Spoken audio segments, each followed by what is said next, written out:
Bismillahirrahmanirrahim. Melanjutkan bahasan masalah surga dan kita masuk ke pasal 22 tentang masalah pasar ahli surga. Dan kita tahu Bapak Ibu sekalian bahwasanya salah satu hiburan manusia di dunia adalah pasar. Karena mereka pada saat ke pasar melihat sesuatu yang menyenangkan hati mereka, membeli kebutuhan-kebutuhan, bertemu dengan orang-orang mungkin yang dia ingin temui, atau bahkan mendapatkan pengalaman-pengalaman baru, suasana baru, dan seterusnya. Banyak fasilitas-fasilitas yang di dunia yang sebenarnya Allah Subhanahu wa Ta'ala juga memberikannya di akhirat. Sebagaimana kita tahu di surga ada makanan, ada pakaian, ada tempat tinggal. Hanya saja kondisinya berbeda, situasinya berbeda. Seperti misal kasus pakaian yang pernah kita jelaskan dulu, berbeda sekali. Pakaian ahli surga itu akan diletakkan oleh Allah yang maha tinggi dan maha pemurah di sebuah pohon, yang pohon itu memiliki buah yang sebesar bentuk seperti delima tapi sangat besar. Kalau ahli surga ingin menggunakan baju atau mengganti baju mereka, maka secara otomatis pohon itu akan mendekat, terbuka, kemudian di dalamnya ada 70 gaun dengan 70 warna, dengan 70 model yang dia tinggal ingin dalam hatinya jenis tertentu atau warna tertentu, maka tiba-tiba terkenakan di badannya tanpa lagi harus dia buka, dia pasang, nggak ada lagi seperti itu. Jadi ada pakaian sebagaimana kata dunia tapi berbeda sisi kualitas ya. Terus metode caranya, situasinya berbeda semuanya. Dan pada saat pohon itu tertutup, ya semacam tanda kutip lemarinya ahli surga itu tertutup karena dia sudah memilih gaunnya, kemudian dia ingin mengganti pada waktu yang seketika setelahnya, mendekat lagi tempat tersebut, pada saat dibuka berubah lagi 70 gaun tapi beda warna, beda model, semuanya berbeda. Jadi setiap saat, dan itu khalidina fiha, kekal di dalamnya, nggak ada lagi batas waktu. Bahkan dalam hadis dikatakan Nabi SAW bersabda, pakaian mereka tidak akan usang. Jadi walaupun baju itu kita pakai terus berhari-hari, bertahun-tahun pun, kalau hitungan dunia kita bahasakan tahun, di akhirat tentu tidak ada lagi hitungan waktu seperti ini. Dimensi waktunya berbeda gitu. Maka secara otomatis ya, tidak akan usang, apalagi kalau diganti. Dan setiap saat makanan ahli surga sudah kita jelaskan panjang lebar. Buah, ada nama-nama seperti buah delima, buah kurma, buah anggur, di dunia ada. Tapi ini cuma sama dari sisi nama, bentuk, rasa, berbeda semuanya. Kurmahnya besarnya seperti tempayan, sebesar apapun. Mungkin sekarang kalau kita lihat kurma paling besar mungkin ambar, itu seperti jari telunjuk seseorang di antara kita gitu kan, ya mungkin digabungin 2 jari telunjuk itu maksimal. Nggak ada kurma yang lebih besar daripada itu. Tapi di akhirat satu buah kurma seperti tempayan, yang dia makan bukan karena lapar, tapi dia sedang menikmatinya. Dia akan berhenti kalau dia ingin pindah ke kegiatan lain atau ke makanan lain. Nggak ada kenyang, nggak ada lapar. Sudah kita jelaskan masalah itu. Buah-buah anggur yang sangat besar dan tidak pernah habis. Buah di surga kalau dipetik keluar lagi, dipetik keluar lagi, nggak pernah habis. Nggak butuh tunggu waktu untuk itu. Nggak butuh tunggu waktu untuk supaya bisa tumbuh lagi. Bahkan ada hadis yang disebutkan oleh Nabi SAW, nanti ada orang di surga meminta kepada Allah agar bercocok tanam. Dia mau cocok tanam. Kata Nabi SAW, Allah berfirman padanya, bukankah semua fasilitas sudah ada padamu? Semua pohon-pohon, semua jenis buah-buahan ada, bahkan di surga ada yang tidak mungkin ada di dunia. Jenis buah-buahan yang tidak bisa dibayangkan, karena semua di surga tidak pernah mata lihat, tidak pernah telinga dengar, tidak pernah terlintas dalam hati manusia. Sebagaimana dalam hadis disebutkan. Lalu kemudian Nabi SAW mengatakan kepadanya, kepada kita semuanya, orang ini berkata kepada Allah, ya Allah, tapi saya ingin, jiwa saya ingin sekali punya pohon-pohonan. Maka Allah Subhanahu wa Ta'ala memberikan kepadanya sebuah biji yang biji itu ditanam oleh dia di tanah surga, kemudian tiba-tiba tumbuh menjadi pohon yang besar, tiba-tiba berbuah pada waktu itu juga. Sampai Nabi SAW sempat tersenyum pada saat itu, karena luar biasanya fasilitas di surga. Tidak butuh tunggu waktu, ditanamkan bibit tersebut, kemudian tiba-tiba jadi pohon besar, tiba-tiba berbuah dan tiba-tiba dinikmatin sama dia. Ada seorang Arab Badui hadir di majelis Nabi SAW berkata, "Ya Rasulullah, pasti itu orang Ansar. Itu orang yang minta sama Allah, itu orang Ansar. Orang Ansar penduduk Madinah, karena mereka rata-rata petani kan." Akhirnya membuat semua sahabat tertawa pada saat itu. Tapi ini contoh saja bagaimana di surga itu fasilitasnya sangat luar biasa. Batang-batang pohon yang sudah kita bahas pertemuan yang lalu, semuanya batang pohon kita di dunia umumnya memiliki kulit yang keras atau mungkin pun kulitnya lembut seperti pisang misalnya, tetapi juga basah dan segala macam hal yang mungkin memiliki banyak hal yang membuat manusia tidak ingin memegangnya, ada getah dan seterusnya. Tapi kalau di surga batang pohonnya emas, sulit dibayangkan batang pohonnya emas tapi bisa berbuah, kuasa Allah Subhanahu wa taala, tidak ada yang mustahil, gitu kan?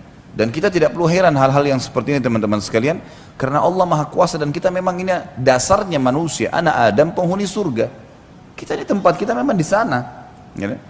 Ayah kita Adam alaihissalam diturunkan dengan istrinya Hawa ke muka bumi, kemudian akan kembali ke sana.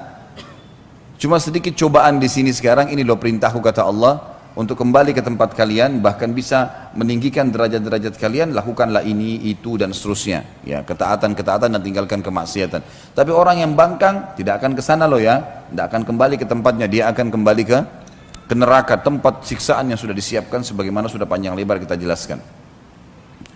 Semua fasilitas di surga, fasilitas yang tidak bisa dibayangkan.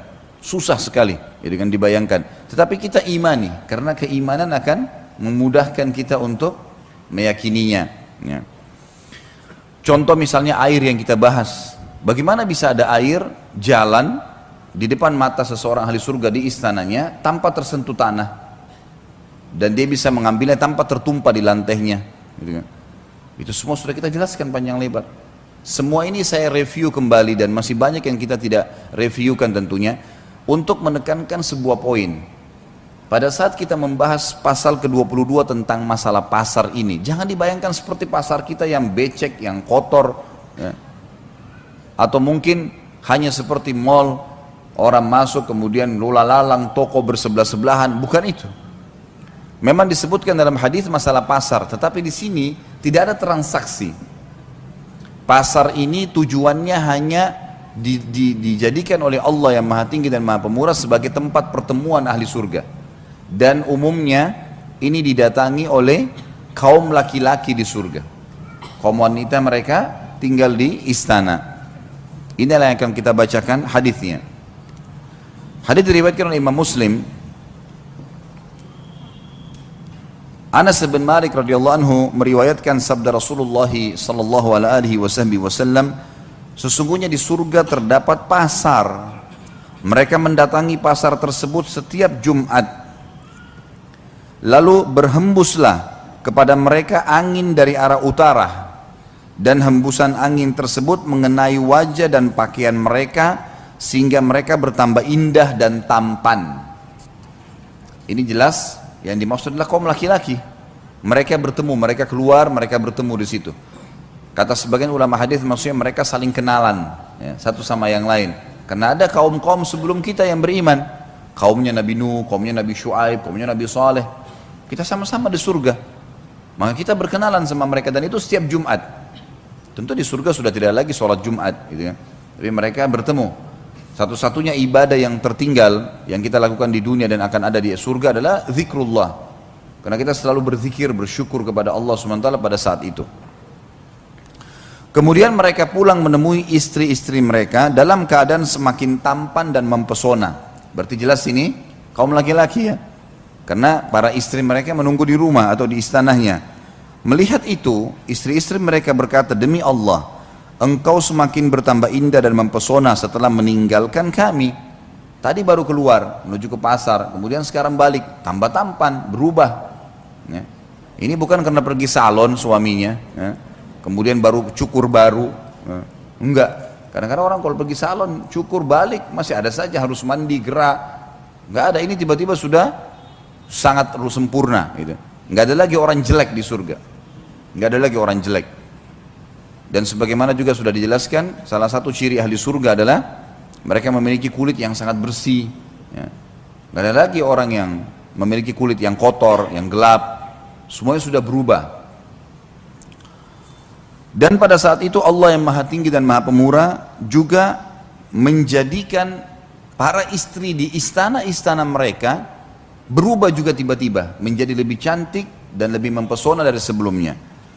Karena para laki-laki penghuni surga berkata, demi Allah, engkau juga semakin bertambah indah dan mempesona setelah kepergian kami.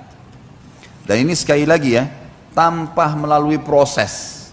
Dalam arti kata, ya Allah SWT ubah menjadi tiba-tiba lebih tampan, lebih segar, ya, lebih bersih, lebih rapi, ya. Semuanya tiba-tiba seperti itu dengan kuasa Allah Subhanahu wa taala. Karena memang surga tempat kenikmatan. Makanya Imam Ahmad rahimahullah mengatakan tempat istirahatnya orang mukmin di surga. Dan bumi ini, dunia ini bukan untuk istirahat. Salah. Kalau ada orang mukmin terus berlihai-lihai, malas, tidak sholat malam, tidak baca Quran, tidak hadir majelis ilmu, tidak puasa, maka ini orang yang salah ini. Karena dia harus tahu perbuatan-perbuatan ini yang membuat dia nanti mendapat derajat yang tinggi di surga. Di sana saatnya istirahat. Ya. Sekarang kita bekerja, seperti kita lagi keluar pagi, bekerja ke kantor, kita ikut jalan macet, apalah segala macam rintangannya, suka dukanya, hujan, segala macam, bekerja capek, pulang malam istirahat di rumah. Rasionalnya begitu. Jadi memang saatnya kita bekerja, Bapak Ibu sekalian, jangan malas-malasan. Sholatlah, puasalah, ya, sedekahlah, zikirlah, bacalah Al-Quran, hafal Al-Quran itu. Jangan penyesalan nanti terakhir baru datang. Ini rugi sendiri kita nanti. Ya. Karena penyesalan nanti terakhir teman-teman sekalian. Walaupun orang masuk ke dalam surga disepakati oleh para ulama, tidak ada orang ahli surga menyesal. Karena nikmat yang paling rendah pun di surga sudah membuat mereka sangat puas. Tetapi perlu kita renungin, selama kita masih hidup di dunia dan kita punya peluang untuk meninggikan derajat kita, kenapa enggak?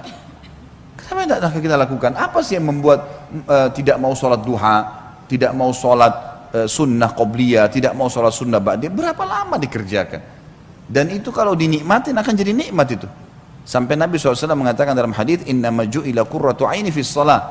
Allah telah menjadikan kenikmatan hidupku di sholat. Di atas skalanya sholat bagi dia, sallallahu alaihi wasallam. Dan kita pengikutnya, harusnya kita mencontohi beliau. Sholat itu nikmatin Bapak Ibu sekalian, dari takbir Allahu Akbar, tenang, baca iftitahnya pelan, Al-Fatihah pelan. Jadikan betul-betul sebuah pertemuan mulia antara kita dengan Sang Pencipta Allah. Tanda kutip di sini. Karena kita komunikasi dengan Allah Subhanahu wa taala dengan sholat gitu kan. Karena sholat itu memang doa. Ya, seseorang sedang menyampaikan, sedang komunikasi dengan Tuhannya. Dalam sebuah hadis sahih dikatakan kalau seorang hamba mengatakan alhamdulillah, Allah menjawab dari langit, habadani abdi, hambaku memuji-muji saya. Memang ada respon. Kita kalau ruku kita mengatakan subhana rabbiyal azim, maha suci Tuhanku yang maha agung. Sami Allahu liman hamida, Allah telah mendengar siapapun yang memujinya. Rabbana walakal hamd, segala puji bagimu wahai Tuhan kami. Sujud subhana rabbiyal a'la, maha suci Tuhanku yang maha tinggi. Memang kita sedang komunikasi. Tahiyat at-tahiyatu lillah, semua ucapan baik yang kami ucapkan untuk Allah. Jadi semuanya memang komunikasi seorang hamba dengan Sang Pencipta Allah, maka harus nikmatin. Ya.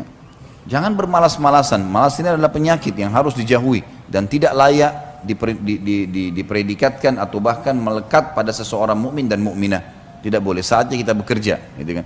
Nanti di surga akan ada balasan yang membuat kita puas. Kata Allah dalam Al-Quran, "Fala sawfa yarda." Semua orang-orang yang berbuat ketaatan itu nanti dia akan ridha, dia akan luar biasa puas. Bahkan ya, mereka berharap kalau bisa kembali ke dunia supaya mereka mengulangi amal-amal soleh dan memaksimalkannya. Ya, kemudian barulah mereka meninggal dunia. Para sahabat itu kalau sholat sampai disebutkan dalam riwayat seperti tiang, seperti batang pohon yang tidak bergerak. Walaupun sampai disengat, ada beberapa di antara mereka disengat dahinya oleh lebah, berdarah, nggak bergerak. Karena nikmatnya mereka sholat. Ada di antara mereka dikena anak panah, berdarah, tidak bergerak. Gitu. Bagaimana dengan kita? Kadang-kadang cuma karena gerah sedikit, nggak mau sholat malam. Digigit semut, sudah berhenti, konsentrasinya buyar semua. Gitu kan? Yang lebih besar Anda atau semut? Hah? Lebih besar kita kan? Digigit ia sakit, ya sabarlah. Kecuali kalau kita lagi tidak sholat. Kalau lagi tidak sholat mungkin lain. Kita bisa memindahkan dia, tapi kalau lagi sholat. Terus kemudian gara-gara itu setan tunggangi satu ekor semut untuk supaya kita tidak khusyuk sampai salam, ini bagaimana? Kehilangan banyak pahala. Gitu kan? Makanya semua tempat, lokasi kita sholat memang sudah dibersihkan, diamankan. Kemudian baru kita sholat. Karena termasuk tambahan dan adab dalam bab sholat, kalau seseorang itu memperindah dan menambah kenyamanan tempat-tempat ibadahnya, sejadahnya sudah bersih, mukenanya sudah bersih, sudah dibubuhi minyak wangi, kemudian segala macam hal yang merupakan masuk dalam bab adab, itu nanti akan kita bahas insya Allah setelah selesai, karena bahasan kita tentang surga hari ini selesai ya. Insya Allah pertemuan akan datang kita akan masuk kembali ke kitab Minhajul Muslim. Kita akan lanjutkan bahasan kita, karena ini sebenarnya bahasan buku Rasulullah SAW cerita surga dan neraka ini pelengkap dari bahasan Minhajul Muslim. Pada saat kita bahas tanda-tanda hari kiamat, mahsyar, juga tentang kematian dan nikmat dan azab kubur, di Minhajul Muslim tidak disebutkan surga dan neraka, makanya kita pindah ke buku ini. Dan ini pasal terakhir kita dalam masalah surga dan neraka ini. Dan saya tetap berharap Bapak Ibu sekalian, buku ini harus selalu dijadikan sebagai rujukan untuk dibaca, bukan hanya pada saat kita taklim saja. Sebelum tidur review lagi kembali, baca tentang neraka, atau merasa futur itu kayak orang yang lemah lagi imannya. Buka buku ini, baca tentang neraka, baca tentang surga, janji-janji Allah, itu sangat bagus ya.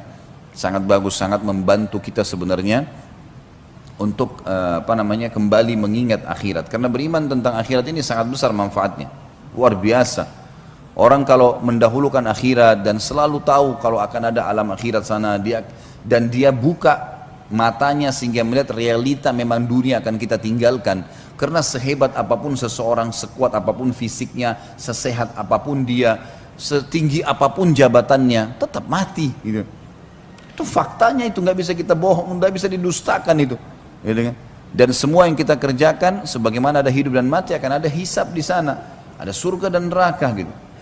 Maka seseorang beriman tentang adanya akhirat sangat luar biasa, membuat ketentraman jiwa. Karena dunia jadi kecil buat dia. Seberat apapun cobaan dia bisa laluin, gitu kan? Apapun sifatnya, oh dunia sebentar, udahlah saya akan laluin. Gitu. Udah kita akan laluin. Kita akan sangat semangat untuk mengejar akhirat itu, dan kita akan menganggap dunia ini kecil, apapun yang luput dari kita tidak masalah. Tidak ada sesuatu yang masalah. Sampai para ulama salaf anggota tubuhnya pun dipotong, bagi dia kecil, karena ini tidak akan abadi kok. Dunia dia mati, nanti dikasih jasad yang baru di akhirat. Jadi orang beriman sangat luar biasa. Kenapa para sahabat bersemangat untuk pergi jihad? Padahal bisa dicincang badannya, bisa ditusuk, bisa segala macam. Karena dia tahu, dia sangat yakin kalau ditusuk nanti saya akan menuju kepada kehidupan abadi itu. Dan semua yang dijanjikan ini pasti ada. Innallaha la yukhliful mi'ad. Allah nggak bakal mungkin pungkiri janjinya, gitu kan? Waman asdaqu minallahi qila. Siapa yang lebih jujur daripada Allah dalam penyampaian? Nggak mungkin salah, nggak mungkin salah.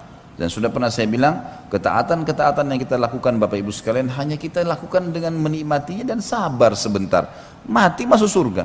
Maksiat tidak usah dikerjakan, nggak ada manfaatnya buat kita sama sekali. Dibenci sama Allah, dibenci oleh manusia, efek jerahnya besar. Lalu untuk apa? Toh juga setiap kemaksiatan yang dilarang itu jumlahnya lebih sedikit daripada yang diperintahkan atau gantinya. Kalau Allah haramkan misal daging hewan, tidak boleh dimakan semuanya jenis hewan.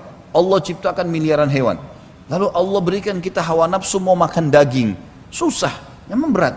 Tapi enggak, Allah haramkan babi, Allah ganti dengan sapi, ayam, kuda, kelinci, ikan, banyak gantinya. Lalu untuk apa kepada yang haram yang sedikit itu, untuk apa? Khamr dilarang, baik ada gantinya susu, sirup, madu, banyak gantinya. Terus kenapa harus nyorot yang sedikit itu? Gitu. Sementara orang kalau lakukan kemaksiatan Allah benci dan akan ada hukumannya, serta di mata manusia juga tidak disuka. Orang yang suka dusta, orang yang suka ganggu orang lain, sibuk mencari fitnah, aib-aibnya orang lain, memfitnah dan seterusnya, tidak ada orang yang suka. Kalau ada orang yang mendekat pun itu karena ada masalah dunia. Coba kalau seandainya dia sudah bangkrut atau dia sudah tidak punya jabatan, orang semua menjauh dari dia. Tapi orang beriman, subhanallah, ada harta nggak ada harta, Kalau dia orang soleh atau soleh, orang suka. Oh si fulan, oh itu Masya Allah tuh orang soleh, orang suka. Allah SWT berikan fitrahnya begitu. Sabar, sabar sedikit. Dan pernah saya jelaskan sabar itu dalam 3 hal. Sabar dalam mengerjakan ketaatan kepada Allah. Memang butuh sabar. Hadir di majelis ilmu, duduk 2 jam, 3 jam, sabar memang. Tapi efeknya kan besar. Gitu kan? Kita puasa, sabar. 14 jam gak makan dan minum. Sabar. Tahan, sabar. Kemudian kita sholat malam, sabar. Memang ngantuk, tapi bangun. Sholat, azan ke masjid, di rumah aja hujan, tapi sabar, jalan, sabar, nggak ada sesuatu yang rugi kok, gitu kan? Sama yang kedua, sabar terhadap meninggalkan maksiat. Ada penawaran, semua kita pasti terlintas dalam hidupnya, penawaran berzina, penawaran bohong, penawaran riba, penawaran buat nota palsu, banyak itu pasti, karena syaitan musuh kita selalu menawarkan itu kepada kita. Tinggal kita sabar, tolak, jangan mau. Selesai. Apapun godaannya jangan mau. Komitmen. Jalan. Oh ini Allah haramkan, saya nggak mau. Dan yang ketiga, sabar dalam semua cobaan. Apapun cobaan sehari-hari kita, sakit, gangguan orang, ghibah, sudahlah, anggap itu sebagai warna kehidupan. Sudahlah, kita lagi jalan macet, ya sudahlah, jalan, nanti akan jalan keluarnya ada kok. Kita ngoceh-ngoceh juga, macet tetap nggak bisa berubah. Kan? Sabar saja, nanti kita akan dapat jalan keluarnya. Kan gitu. Lebih baik orang menikmatinya beda dengan orang yang tidak menikmatinya. Sudah, apa boleh hujan? Ya sudah, gerutu sampai ke rumahnya hujan, udah basah, ya pikirannya jadi kalut, ya, memungkiri takdirnya Allah, banyak masalahnya.